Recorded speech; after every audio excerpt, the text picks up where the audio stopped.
Good afternoon, class. Chapter 3, Electrochemistry.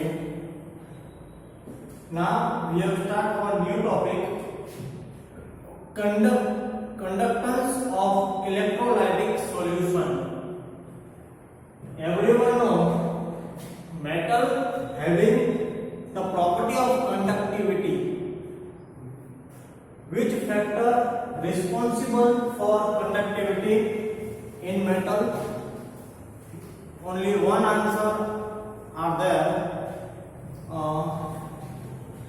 Last orbit electrons means free electrons are responsible for the conductivity in metal. Okay, metal ની અંદર conductivity માટે responsible કોણ છે? તો last ઓર્બિટના જે free electrons છે તે મેટલની અંદર જે ઇલેક્ટ્રિસિટી પાસ થવા માટે કંડક્ટિવિટી પ્રોપર્ટી માટે રિસ્પોન્સિબલ છે.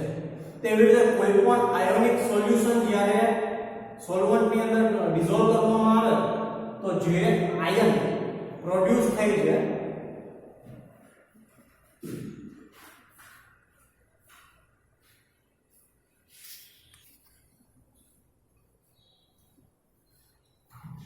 કોઈપણ ઇલેક્ટ્રોલાઇટિક સોલ્યુશન હોય તો ઇલેક્ટ્રોલાઇટિક સોલ્યુશનની અંદર જે ડિઝોલ્વ કરેલા આયન છે જેમ કે NaCl ને તમે વોટરની અંદર ડિઝોલ્વ કરો તો વોટરની અંદર Na+ અને Cl- શું થશે તો પ્રોડ્યુસ થશે. તો આ ટાઈપના જે Na+ અને Cl- છે તે વોટરની અંદર ઇલેક્ટ્રિસિટી પાસ થવા માટે રિસ્પોન્સિબલ છે. બરાબર.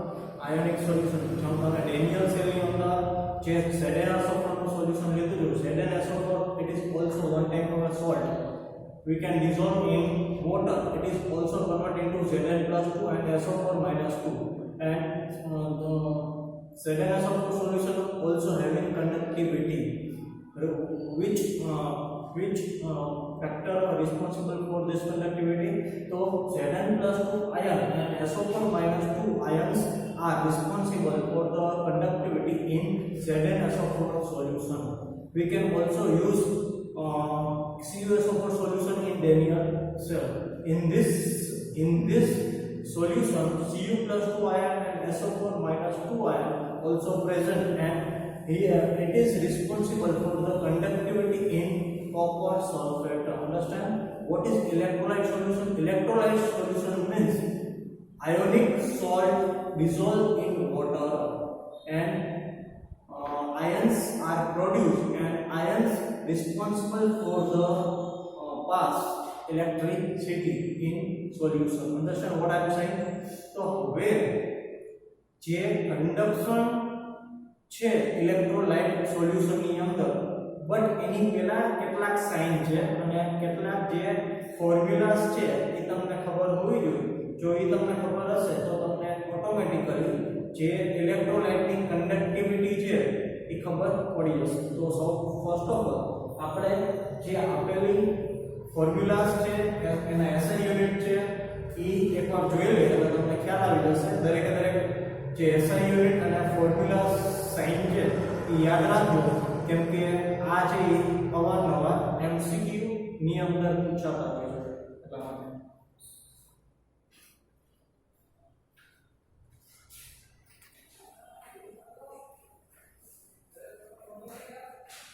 Now, conductance of electrolytic solution. We consider the subject of the conductance of electricity through electrolytic solution. હવે આપણે ઇલેક્ટ્રોલાઇટિક સોલ્યુશન ની અંદર જે કંડક્ટિવિટી પ્રોપર્ટી છે એના માટે રિસ્પોન્સિબલ છે. તો જે આયોનિક સોલ્યુશન આપણે જેની અંદર ડિઝોલ્વ કરેલા છે તો આયન્સ છે એ ઇલેક્ટ્રોલાઇટિક સોલ્યુશન ની અંદર કંડક્ટિવિટી માટે રિસ્પોન્સિબલ છે. બરાબર. The electrical resistance is represented by capital R and it is measured in ohms. What is the SI unit of resistance? So kilogram meter square per Siemens cube into ampere square. હવે એક વસ્તુને ધ્યાનમાં રાખજો કે resistance what is resistance? જો એક વસ્તુ કોઈપણ ઇલેક્ટ્રોલાઇટિક સોલ્યુશનની અંદર રેઝિસ્ટન્સ મેક્સિમમ હશે તો એની જે કંડક્ટિવિટી હશે તે લેસ હશે અને જો રેઝિસ્ટન્સ છે એ લેસ હશે તો એની કન્ડક્ટિવિટી વધારે હશે. ખ્યાલ આવ્યો? રેઝિસ્ટન્સ શું કરે છે? તો રેઝિસ્ટન્સ છે તે કોઈ પણ ઇલેક્ટ્રોલાઇટ સોલ્યુશન ની અંદર જે કન્ડક્ટિવિટી છે એ ડિક્રીઝ કરે છે. એટલે રેઝિસ્ટન્સ છે એ ઇન્ક્રીઝ હોય ત્યારે કન્ડક્ટિવિટી ડિક્રીઝ હોય અને જ્યારે રેઝિસ્ટન્સ ડિક્રીઝ હોય ત્યારે કન્ડક્ટિવિટી ઇન્ક્રીઝ હોય. અન્ડરસ્ટેન્ડ? એટલે આ વસ્તુ તમારે ધ્યાનમાં રાખવાનું છે. રેઝિસ્ટન્સ છે it is indicate by capital R અને એનો SI unit it is measured in ohm. કોઈ પણ ફોર્મ્યુલાની અંદર જ્યારે કેલ્ક્યુલેશન કરવાનું આવે ત્યારે એનું જે મેઝરમેન્ટ છે ઓહમ માં લેવામાં આવે છે અને એનો SI યુનિટ ખાસ યાદ રાખજો કિલોગ્રામ મીટર સ્ક્વેર પર Siemens cube into ampere square. It can be measured with the help of Wheatstone bridge. Okay, 12 science student in physics lab you have already seen Wheatstone bridge.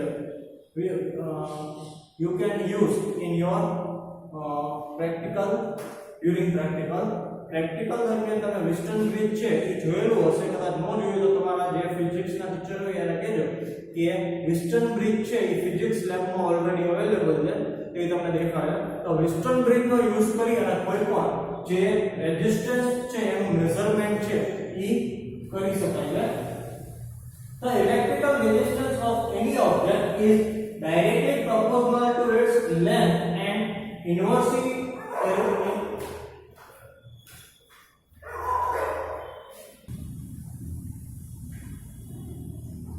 The electrical resistance of any object is directly proportional to its length and inversely proportional to its area of cross section. હવે કોઈ પણ resistance હોય it is direct any length છે એની directly પ્રોપોર્શનલી હોય અને એનો જે area of cross section છે એને ઇન્વર્સલી પ્રોપોર્શનલ હશે. તો આ જે સ્ટેટમેન્ટ છે એને ફોર્મ્યુલા ફોર્મમાં લખો તો R proportional to L upon A. R means resistance, it is directly proportional to its length and it is inversely proportional to its area of cross section. હવે આ જે proportional ની સાઇન છે એને રિમૂવ કરવા માટે ત્યાં કમ્પલસરી કોન્સ્ટન્ટ લેવો પડશે અને તે કોન્સ્ટન્ટ આપણે લેશું ρ. અહીંયા તમને p દેખાશે તે હશે એને લખી શકાય p ની જેમ but it is rho. R equal to rho into L upon A. The constant of proportionally rho is called resistivity. આ જે rho છે એને resistivity કહેવાશે અથવા એનું બીજું નામ છે specific resistance. What is the SI unit of rho? તો એનો SI unit છે ohm into meter. યાદ રાખજો જે કોન્સ્ટન્ટ છે rho એને સ્પેસિફિક રેઝિસ્ટન્સ પણ કહેવાશે. એનો SI યુનિટ છે ohm into metre. 1 ohm into metre equal to 100 ohm into centimetre અથવા તો 1 ohm into centimetre equal to 0.01 centimetre. બરાબર? એટલે તમને રેઝિસ્ટન્સ ખબર પડી ગઈ. Resistance it is directly proportional to its length and inversely proportional to its area of cross section. R proportional to L upon A. Proportional ની sign કાઢશો તો ત્યાં rho આવશે ને rho છે it is a specific resistance and SI unit of the rho is ohm into meter. Now we have discussed about conductivity. The inverse of resistance R નું આપણે opposite કરશું. ઓપોઝિટ મીન્સ ઇન્વર્સ કરશું. એને denominator માં લઈ જશું તો the inverse of resistance R is called conductance G and the relation G equal to 1 upon R. હવે R ની નો ફોર્મ્યુલા છે R equal to R rho into L upon A. Formula denominator માં તમે મૂકી દો તો everyone know A છે ઉપર જતો રહેશે rho into L. But here 1 upon rho equal to અહીંયા તમારે ખાસ ધ્યાનમાં રાખવાનું છે કે 1 upon rho equal to K. Kappa means specific conductivity. બરાબર? એટલે 1 upon rho equal to K એટલે અહીંયા આવી ગયું K અને A upon L એટલે એનો જે ફોર્મ્યુલા થશે G equal to 1 upon R. જે રેઝિસ્ટન્સ નું આપણે ઇન્વર્સ કરશું તો તો એને કન્ડક્ટિવિટી કહેવાશે. જે મેં તમને હમણાં જ સ્ટેટમેન્ટ કીધું કે રેઝિસ્ટન્સ જેટલો ડિક્રીઝ હોય એટલી કન્ડક્ટિવિટી કેટલી હોય? હાઈ હોય. અને રેઝિસ્ટન્સ જો હાઈ હોય એટલી કન્ડક્ટિવિટી કેટલી હોય? તો ઓછી હોય. બસ આ વસ્તુ જે ઇન્ડિકેટ કરે છે. G = 1/r અને આ ફોર્મ્યુલા થશે K * A/L where K = 1/ρ. K means kappa and kappa means specific conductivity. SI unit એનો SI unit છે conductivity no Siemens represented by the symbol of S. Siemens is represent ohm inverse. Siemens નો બીજો SI unit પણ લખી શકાય છે ohm inverse. The inverse of the resistivity is called conductivity. એને specific conductance કહેવાશે. આપણે આનાથી resistivity કીધી યાદ કરો. એટલે inverse of resistivity it is known as conductivity. Another name is specific conductance. Specific conductance represented by capital K and SI unit Siemens per meter. ખ્યાલ આવ્યો? એટલે આટલા જે conductivity it is inverse of resistance. હવે resistance તો તમે formula મૂકશો એટલે 1/ρ મળશે ને 1/ρ જે રેઝિસ્ટિવિટી નો તમે ઇન્વર્સ કરશો it is converted to kappa અને kappa it is indicated by K and SI unit Siemens per meter. Okay, તો હવે તમને જે કન્ડક્ટિવિટી રેઝિસ્ટન્સ એના જે યુનિટ છે એની જે સાઈન છે ખ્યાલ આવી ગયો છે. તો હવે આપણે ડિસ્કસ કરવાનું છે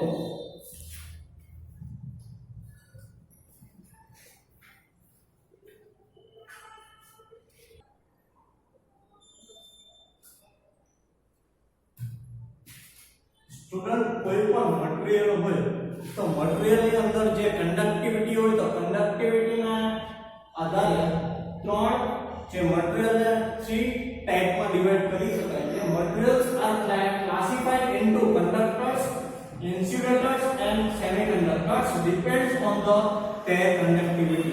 હવે કન્ડક્ટિવિટી ને આધારે કોઈ પણ મટીરીયલ ને ત્રણ ભાગમાં ડિવાઇડ કરી શકાય. ફર્સ્ટ કંડક્ટર, સેકન્ડ ઇન્સ્યુલેટર અને third semiconductors. Metals and their alloys having more conductivity, so it is known as conductors. Non-metal like carbon graphite having also low conductivity. It is exception in non-metal material. તમને બધાને ખબર છે કે જે metal હોય તો મેટલની last ઓર્બિટમાં free electrons હોય અને આ ફ્રી ઇલેક્ટ્રોન્સ છે મેટલની અંદર કંડક્ટિવિટી માટે રિસ્પોન્સિબલ છે. તો મેટલ્સ અને તેમાંથી બનાવેલી જે એલોયસ હોય તો એની અંદર જે કન્ડક્ટિવિટી હશે તે મેક્સિમમ હશે. આ ઉપરાંત એક્સેપ્શનમાં જે કાર્બન ગ્રેફાઇટ છે તો કાર્બન ગ્રેફાઇટ ની અંદર પણ 1 ઇલેક્ટ્રોન ફ્રી છે તો કાર્બન ગ્રેફાઇટ ની અંદર પણ લો કન્ડક્ટિવિટી હશે. બરાબર. Substance like glass, ceramic having very low conductivity is known as insulator. હવે ગ્લાસ, સિરામિક, પ્લાસ્ટિક આ બધા એવા મટીરીયલ છે કે જેની અંદર કન્ડક્ટિવિટી પાસ થઈ શકતી નથી કેમ કે પાસ થવા માટેના જે રિસ્પોન્સિબલ ફ્રી ઇલેક્ટ્રોન્સ છે તે તમને આ મટીરીયલમાં જોવા મળતા નથી. એટલે આ ટાઈપમાં કે જેની અંદર કન્ડક્ટિવિટી પાસ થઈ શકે નહીં ઈ મટીરીયલને ઇન્સ્યુલેટર કહેવાશે. Substance like silicon, Doppler silicon, gallium arsenide having conductivity between conductor and insulator, so it is called semiconductors. હવે silicon, Doppler silicon means everyone know in our first chapter we have discussed about doping. The process of doping we can increase conductivity of semi-metal. In our first lecture we have already discussed. First lecture માં already આપણે discuss કરી લીધું છે topic doping process કોને કહેવાય અને કોઈ પણ સેમી મેટલની કન્ડક્ટિવિટી કેવી રીતે ઇન્ક્રીઝ કરી શકાય તે તમને સમજાવેલું હતું. એટલે અહીંયા વર્ડ વાપર્યો છે ડોપ્ડ સિલિકોન. બરાબર.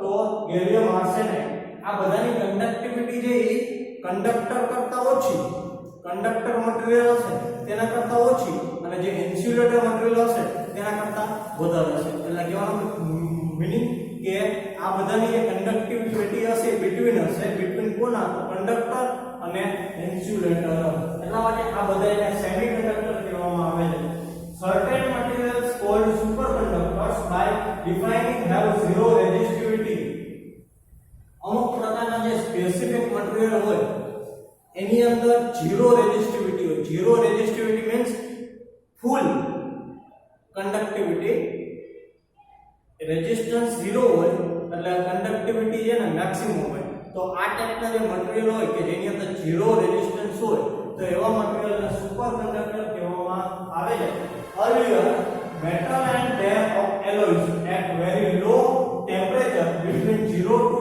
15 kelvin behave as superconductor પહેલાના ટાઈમમાં મેટલ અને તેની જે એલોયસ છે વેરી લો ટેમ્પરેચર 0 થી 15 કેલ્વિન ની વચ્ચે જે આ ટાઈપના મટીરીયલ હતા એ સુપર કંડક્ટર તરીકે બિહેવ કરતા હતા એક્ટ કરતા હતા but નાઉએડેઝ number of ceramic materials and mixed oxide are also known superconductivity at height at 150 kelvin અત્યારના દિવસોમાં જે અમુક ટાઈપના સ્પેસિફિક સિરામિક છે અને મિક્સ્ડ ઓક્સાઇડ છે ઈ about 150 kelvin about 150 kelvin temperature જે સુપર કંડક્ટર તરીકે એક્ટ કરે છે ત્યારે તો હવે તમને બે વસ્તુ ધ્યાનમાં રાખવાની છે કે મેટલ ની અંદર તમને કંડક્ટિવિટી જોવા મળશે અને કોઈ પણ ઇલેક્ટ્રોલાઇટ સોલ્યુશન હશે તો ઇલેક્ટ્રોલાઇટ સોલ્યુશન મીન્સ કે આયોનિક સોલ્ટ હોય સોલ્ટને તમે જેવું સોલ્વન્ટ ની અંદર ડિસોલ્વ કરી દો એટલે ઓટોમેટિકલી